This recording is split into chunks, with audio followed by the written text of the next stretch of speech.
In this video, I will show you how to create an email campaign using Mailchimp in a simple and easy way. First, go to the Mailchimp website and sign up by entering your email, creating a password, and filling in the required details. Once your account is ready, the next step is to set up your audience. This is very important because it helps you send your emails to the right people.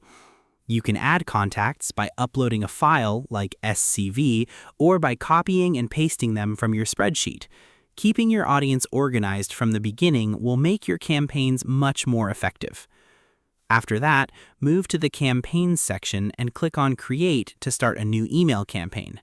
Choose the email option and select a template that fits your style.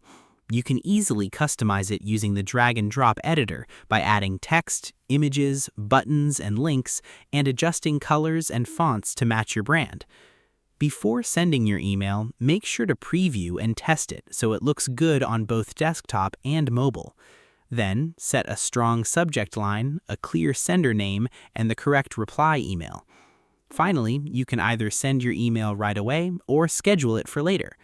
If you found this video helpful and easy to follow, please subscribe to the YouTube channel for more content like this.